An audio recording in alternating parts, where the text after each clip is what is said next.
What's up, y'all? You already know what's going on. This is Andrew, and you're listening to Gentleman Radio. I wasn't originally planning on starting on this topic, but given the recent events that's been going on in this country, despite the pandemic that's plagued our entire world, it's something that definitely has to be talked about. And what am I referring to, you might ask? I'm referring to the unjust murders of unarmed black men in this country. You tired of hearing about it? I'm tired of hearing about it. I'm tired of seeing it on social media. I'm tired of hearing about it on the news. But it's something that has to be addressed, because if it's not, nothing's gonna change. Nothing's gonna change. So over the past month alone, we've been made aware of several killings of unarmed black individuals. And most likely there's been many more, that we're not aware about, because these particular cases have been recorded, and have gone viral on social media. And that's what it took for the case of Ahmaud Arbery. The killers roamed free for 2 months, man. 2 months before they were arrested or charged. 2 months. Had this video not been recorded, or had it not been released or went viral on social media, they would probably still be roaming free. That's a problem. That is a problem, right? So we need to figure out how is this allowed to happen? How is this allowed to happen in 2020 in the United States of America? Jogging. He's just jogging, bro. Like, I go on a jog every day, trying to stay in shape, in the middle of Corona season. I'm not, some people like, chilling at home on the couch. I'm trying to stay in shape, right? Now, every time I go out that door, every time I start running, I'll be honest with you, I gotta look at my back, see if anyone's there. I'm scared, bro. Like, there's fear when I go out for a jog. And that's not normal. Not normal. I shouldn't be afraid of being killed when I'm going out for a jog. But that's something in the back of my mind every time I go out. And it shouldn't be that way. It shouldn't. In this country, it shouldn't. Nowhere. It shouldn't. It shouldn't be a reality, but it is, unfortunately. And then today, I woke up to news that another black man was murdered. Unarmed. George Floyd. Murdered. Now, this case startled me when I saw it, man. Like, the cop killed him in broad daylight. He said he couldn't breathe. I can't breathe. The cop had his knee on his neck. He screamed for help. He couldn't. He said he couldn't breathe. Please stop. Please stop. The cop didn't stop for minutes, and he died right there. He suffered. And no one stopped him. Like, there were people there recording, but his other cop colleagues didn't think to stop. Like, all right, man, yeah, he's had enough. He's not resisting. Like, he's just cuff him and put him in the car. No, that wasn't a thought. They just watched as he did that. How does that happen? How is that possible in the United States of America? Murder. And now I'm reading that he's been fired from his. Listen, the cops, the 4 cops that's never been fired from job. Listen, man, if they're not charged, bro, and sent to jail for life for murder. This is in broad daylight, ladies and gentlemen. Broad daylight. There's people around. They don't care. They're not scared. There's been so many cases where cops have gotten away with doing stuff like this that they're not scared anymore. Right? They don't think about, oh, I might get in trouble. No. Right? People hired to protect and serve the people. So I looked this up. Right? This is the law enforcement oath of honor. Apparently this is what all of them, have to say when they're getting sworn in or whatever. It's on my honor. I will never betray my badge, my integrity, my character, or public trust. I will always have the courage to hold myself and others accountable for our actions.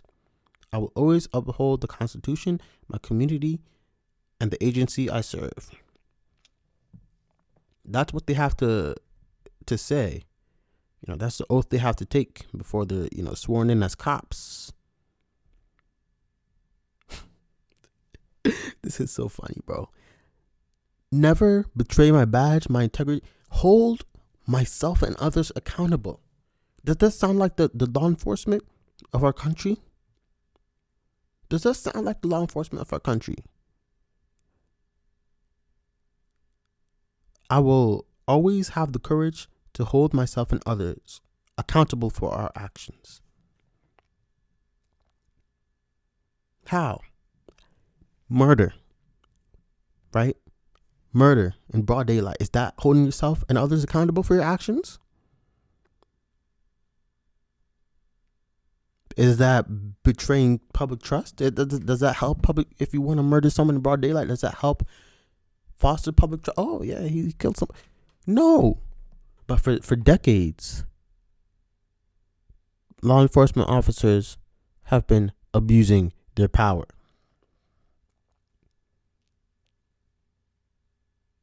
Killing black and brown people unarmed for years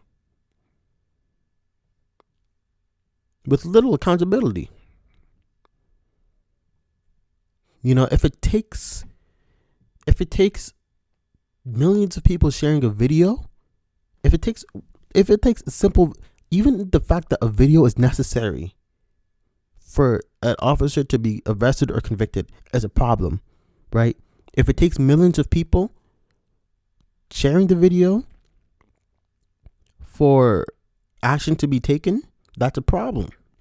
That's a problem, right? So there's so many cases that we probably don't know about. So many, probably in the thousands, just like this, that we don't know about because there's been no recording and no one knows about it. And the people that have been, most likely the crime has been reported to, they're swept under the rug. And that's a problem. That's a problem. I also saw the video of the young lady falsely accusing a African American male of harassing her or attacking her. Like, oh my God, he's attacking me. Police, come help. Like, you are well aware that the police comes, right? You are putting that black man's life at risk. From what I saw from the video, he didn't do anything wrong. Nothing wrong. You're putting his life at risk. Because when the cop sees that man, he's automatically gonna assume that the woman is a victim. And the man, is dangerous. He'll probably be dead. He will probably be dead. So there has to be a change in our society, and how, first of all, we need to raise more awareness, right? Because if no one is talking about it, nothing's going to change. So I encourage all my, Caucasian listeners to share, cases like this to, your family and friends, and teach them why. Like, educate yourselves. Teach them why this is wrong. The little things can make such a big difference, because some people don't even care. I'm sure that, some white people who see this, they're like, oh, it doesn't affect me, right? This has nothing to do with me, right? So I'm not gonna care. I'm not gonna like do anything about it. Now that's part of the problem, right? It's part of the problem. When I saw the video of Mr. Floyd getting the life literally drained out of him, my neck was hurt. Like, when that officer's knee was on his neck, my neck was starting to hurt. Like, I could literally feel his pain. I started to cry. Tears filled my eyes, bro. Like, if someone else of the Caucasian descent watched this video, they probably wouldn't have the same feelings. But what you need to understand is that this is wrong. This is a problem. And part of the problem is silence. Right? If we stay silent about this, nothing is ever going to change. So spread awareness on this issue.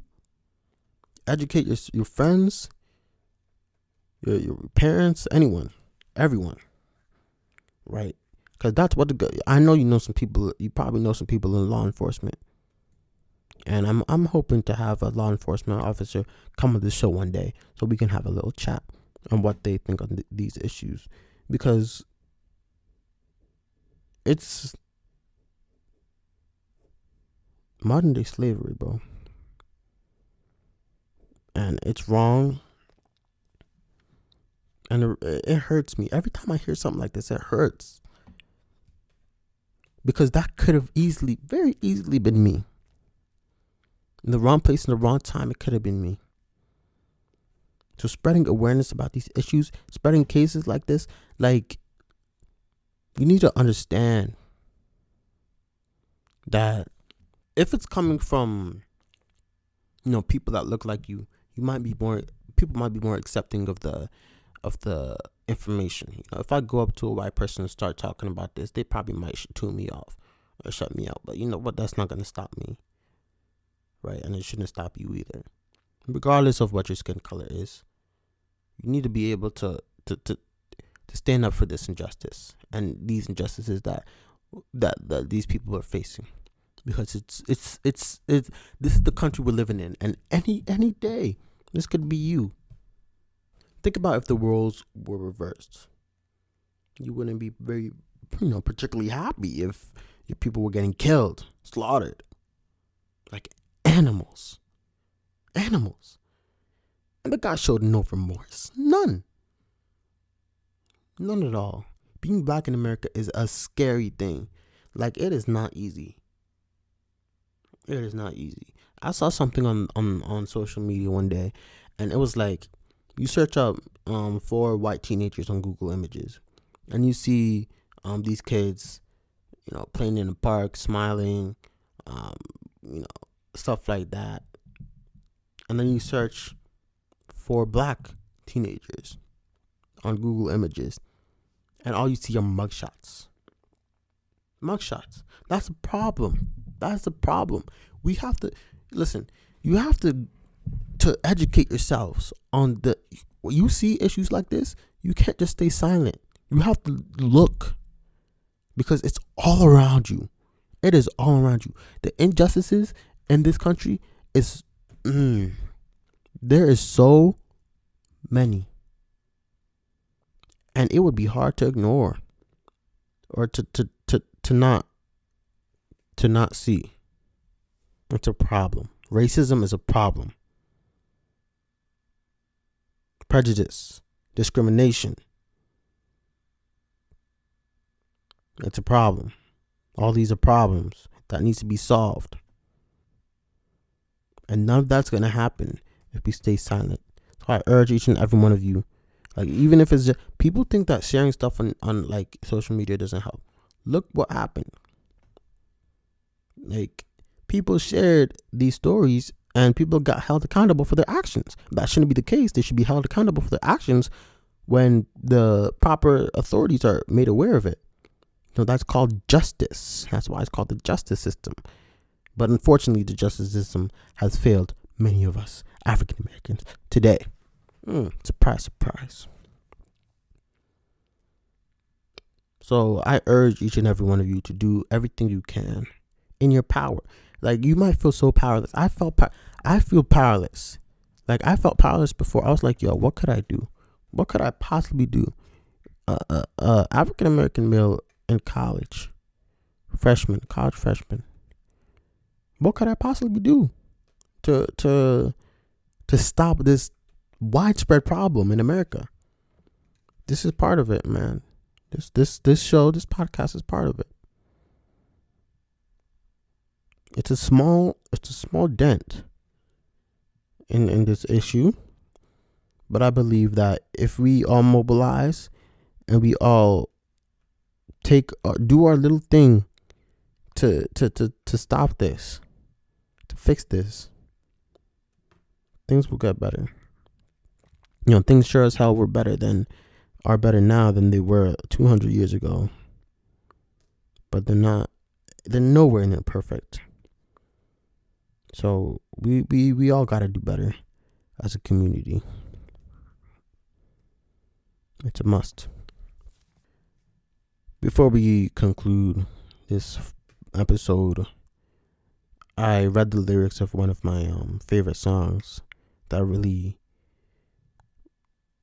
epitomizes the Black experience in America. It's by UK rapper Dave. The song is titled Black. And I wasn't able to put the actual song on this show due to copyright issues. I also added a few things and changed things around, some of the words, to make it easier to understand, because he's from the UK and some of the words are different than how we speak in the US. But feel free to check the song out. He's a really popular artist. Here we go.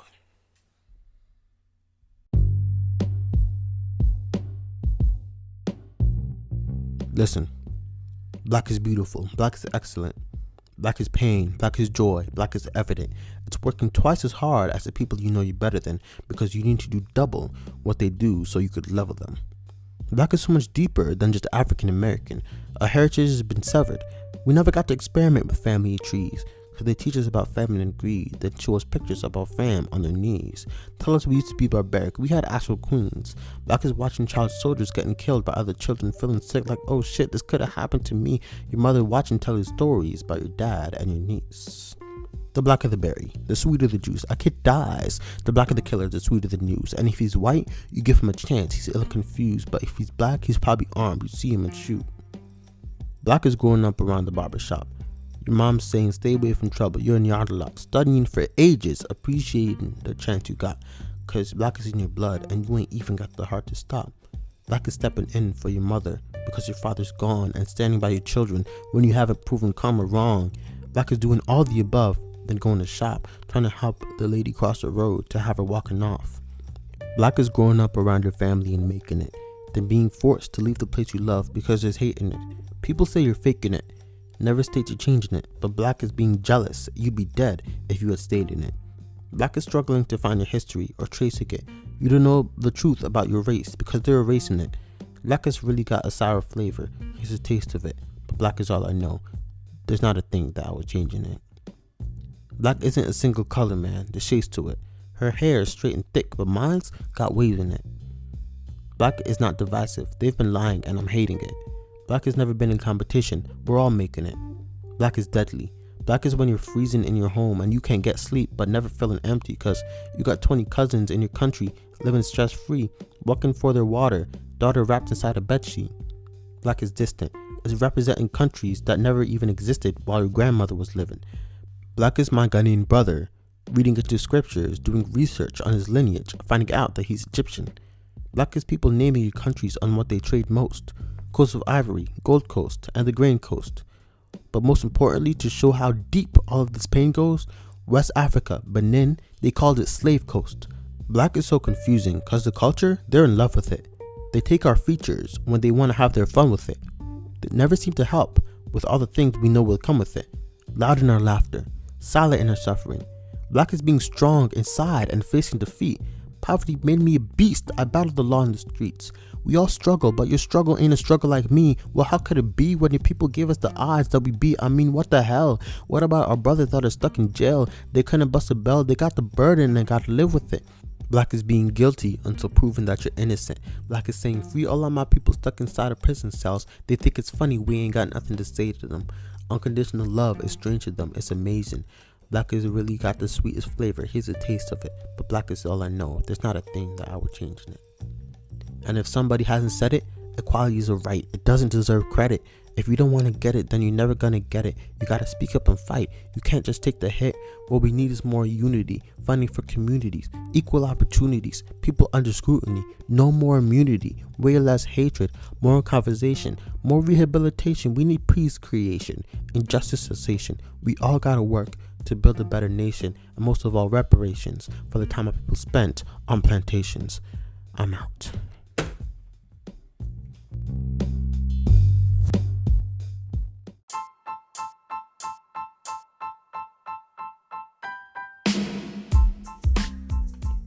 Yo, what's good? Thank you for joining us on today's episode of Genuine Radio.